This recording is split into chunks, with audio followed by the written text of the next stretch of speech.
Aula 04.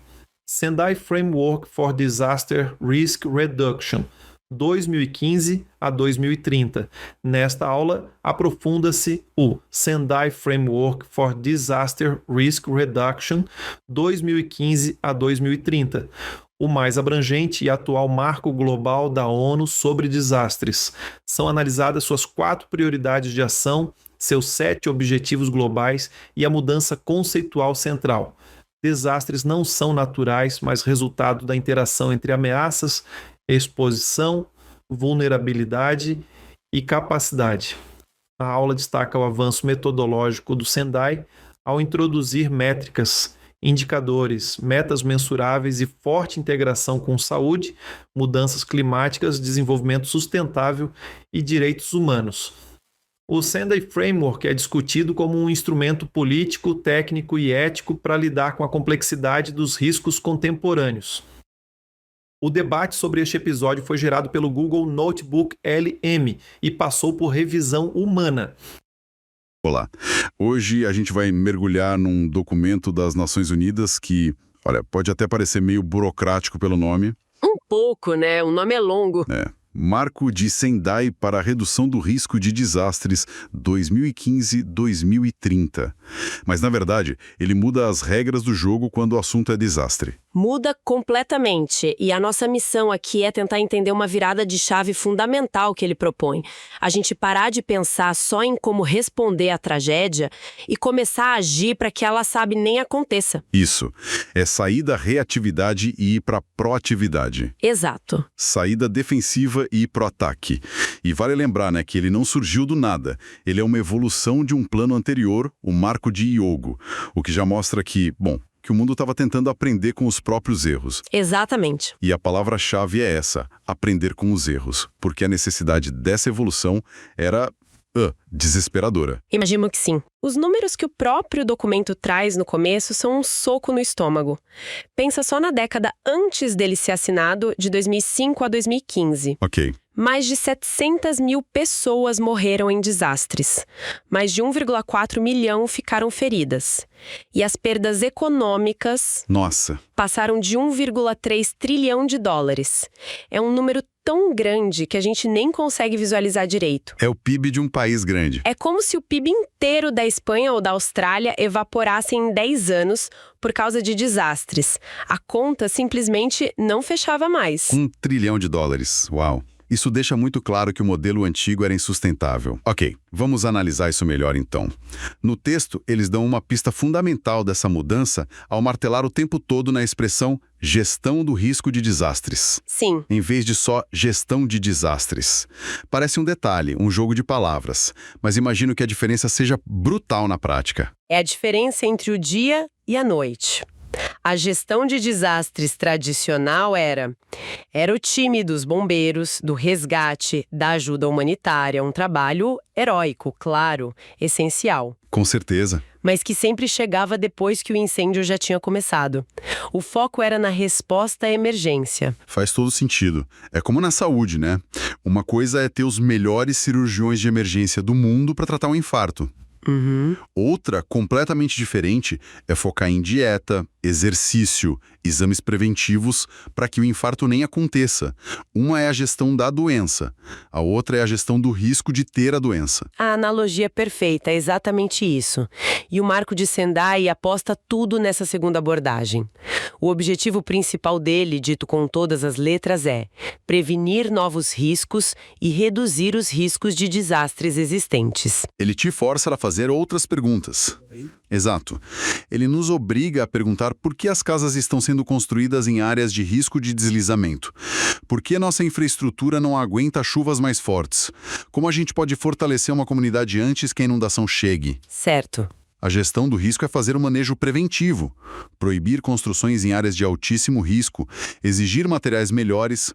Os dois são necessários, claro, mas o segundo economiza vidas, dinheiro e muito sofrimento no longo prazo. Ok, a ideia é ótima. A mudança de filosofia faz todo sentido.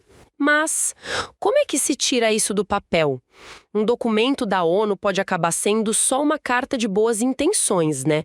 Como ele se torna prático? É aí que entram as 4 prioridades de ação.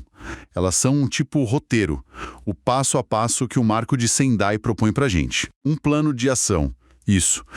E a primeira prioridade é bem direta: compreender o risco de desastres.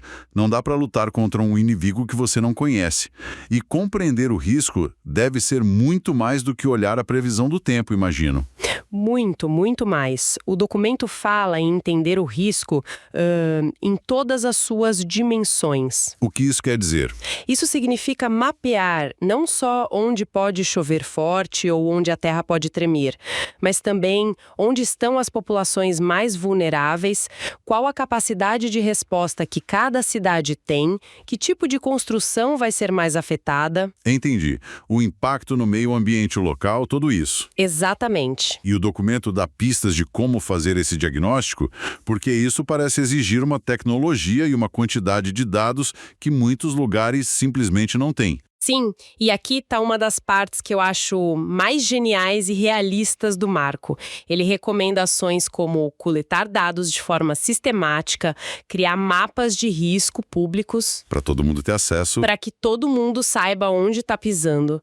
Mas, e aqui vem o ponto, ele também diz para usar tanto tecnologia de ponta, como imagens de satélite e modelos computacionais, quanto o conhecimento e práticas tradicionais indígenas e locais. Peraí, então o documento está dizendo que o conhecimento de uma comunidade ribeirinha que vive há séculos ali é tão valioso quanto um modelo climático caríssimo. Exatamente. Isso é uma mudança de mentalidade radical para uma instituição como a ONU. Radical e muito necessária, porque o satélite pode até te mostrar a mancha de uma possível inundação, mas o morador local, o pescador, o ancião da aldeia... Ele sabe na prática. Ele sabe interpretar os sinais da natureza, ele sabe por experiência própria até onde a água costuma subir, quais são as áreas mais perigosas. O Marco de Sendai reconhece que essa sabedoria empírica é um dado. É um dado tão valioso quanto qualquer outro. Unir essas duas fontes de conhecimento nos dá uma visão muito mais rica, muito mais precisa do risco real. Ok, então o primeiro passo é ter esse mapa do risco, combinando ciência e sabedoria local. Mas de que adianta o mapa se ninguém sabe quem tem que... Bom, no caso, desarmar a bomba. Imagino que é aí que entra a segunda prioridade: fortalecer a governança do risco de desastres. Perfeito.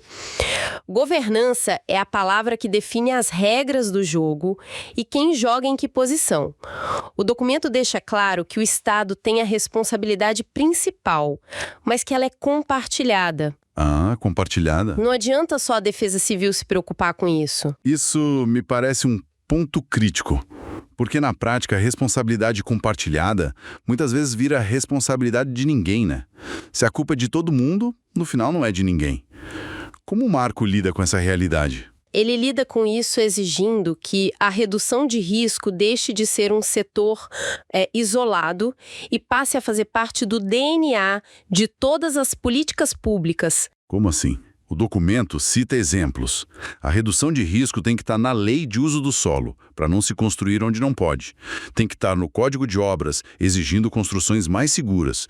Tem que estar no planejamento urbano, na gestão ambiental, nas políticas de saúde. Entendi. A ideia é que um prefeito, um governador, ao tomar qualquer decisão importante, se pergunte. Isso. Ele tem que se perguntar: isso que eu estou fazendo aumenta ou diminui o risco de desastres no futuro? A governança se fortalece quando essa pergunta se torna obrigatória. E isso me leva direto à terceira prioridade, que talvez seja a mais difícil de todas na prática: investir na redução do risco de desastres para a resiliência. Eu digo difícil porque investimento é uma palavra bonita, mas custa dinheiro. Exato. E para um político com um mandato de 4 anos, é muito mais fácil e visível aparecer na TV depois de um desastre, distribuindo ajuda, do que gastar um dinheiro que ninguém vê num sistema de drenagem que talvez só seja testado daqui a 10 anos. Você tocou no coração do desafio político. E o Marco de Sendai ataca esse problema não com um apelo moral, mas com um argumento econômico brutalmente prático. Isso é interessante. O parágrafo 29 afirma, sem rodeios, que o investimento na prevenção é mais custo-efetivo do que a dependência primária da resposta e recuperação pós-desastre. Ou seja, é mais barato prevenir do que remediar. Muito mais barato. E não é pouco. Estudos mostram que cada dólar investido em prevenção pode economizar de 4 a 15 dólares em reconstrução. É um argumento muito forte. E esse investimento se materializa em quê, concretamente? Em coisas muito tangíveis. O texto fala em reforçar estruturalmente escolas e hospitais para que não virem armadilhas mortais durante um terremoto. Proteger o patrimônio cultural, que uma vez perdido não se recupera. Faz sentido. Incentivar que empresas privadas coloquem a gestão de risco nos seus planos de negócio para não quebrarem e gerarem desemprego em massa após um evento extremo, e vai até o nível micro, sabe? Como proteger os meios de subsistência de pequenos agricultores, garantindo que eles tenham sementes resistentes à seca ou que seu gado esteja seguro. Cada um desses pontos é um investimento que se paga várias vezes, então. Múltiplas vezes. Não só em dinheiro, mas em vidas salvas e em comunidades que conseguem se reerguer muito, muito mais rápido. Certo. Então já entendemos o risco, definimos as responsabilidades e fizemos o investimento preventivo. Mas mesmo com tudo isso, desastres ainda podem acontecer. Isso nos leva à quarta e última prioridade: aumentar a preparação para desastres e reconstruir melhor. Aqui entra um conceito que a gente ouve muito hoje em dia, o Build Back Better. Sim, e essa é a prova final de que o ciclo de aprendizado se completou. A fase da reconstrução, que antes era vista só como um momento de repor o que foi perdido, o Marco de Sendai enxerga como uma oportunidade crítica. Peraí, oportunidade crítica. É uma forma forte de colocar isso. Então, o que a gente está dizendo é que um desastre, por mais terrível e trágico que seja, pode ser a única chance que uma comunidade tem para corrigir erros de planejamento que se arrastaram por décadas. Redesenhar o futuro. Uau! É exatamente essa a ideia. É uma oportunidade de ouro para não repetir os mesmos erros. O objetivo não é só reconstruir a ponte que caiu, mas reconstruir uma ponte mais forte que aguente a próxima cheia do rio. Não é só dar uma casa nova para a pessoa. Não é só reconstruir as casas na mesma área de inundação recorrente. É usar aquele momento trágico para fazer um novo planejamento urbano, realocar pessoas para áreas seguras e transformar a antiga área de risco num parque, por exemplo. É usar a crise para quebrar o ciclo vicioso de destruição e reconstrução. Reconstruir melhor é a materialização da resiliência, então. Exato. Tudo isso forma um plano de voo muito completo. Mas como a gente sabe se o avião está na rota certa? Para não ficar só na filosofia, imagino que a gente precise de métricas, de objetivos claros. Com certeza. E o Marco pensou nisso. Ele estabelece 7 metas globais a serem alcançadas até 2030.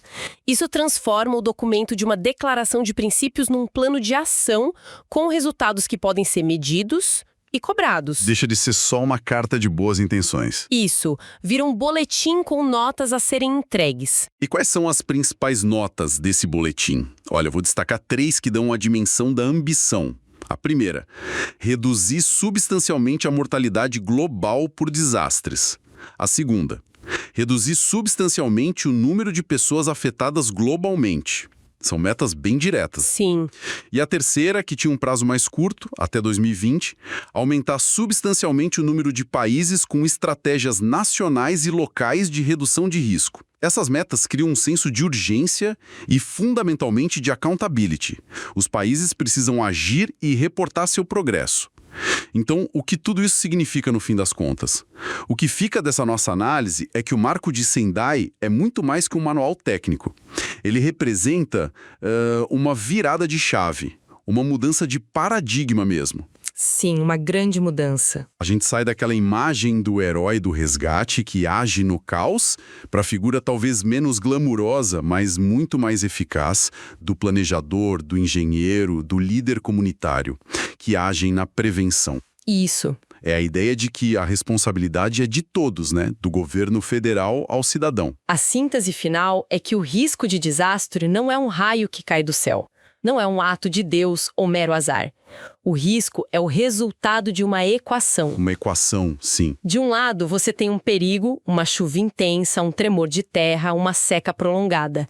Do outro lado, você tem as decisões que nós, como sociedade, tomamos, onde construímos nossas casas, como projetamos nossas cidades, como usamos nossos recursos naturais, o quão preparados a gente está. Exatamente. O risco está na intersecção dessas duas coisas. O marco de Sendai nos força a parar de culpar apenas o perigo e a olhar criticamente para as nossas próprias decisões. Nos deixa com uma reflexão final. O documento fala muito sobre o papel do setor privado, de empresas, de instituições financeiras, atores que a gente normalmente não coloca na linha de frente do combate a desastres. E isso levanta uma pergunta provocadora para quem nos ouve. Será que as decisões tomadas na sala de reuniões de uma grande empresa, na prancheta de um planejador urbano ou na análise de risco de uma seguradora não são, no fim do dia, ferramentas muito mais poderosas para reduzir o risco de desastres do que as próprias equipes de resposta a emergências?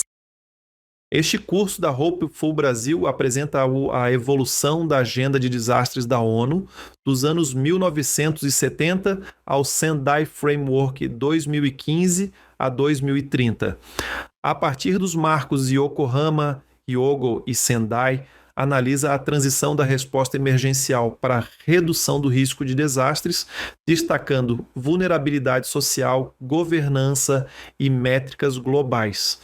O curso oferece uma base crítica para compreender os frameworks internacionais que orientam a gestão contemporânea dos desastres,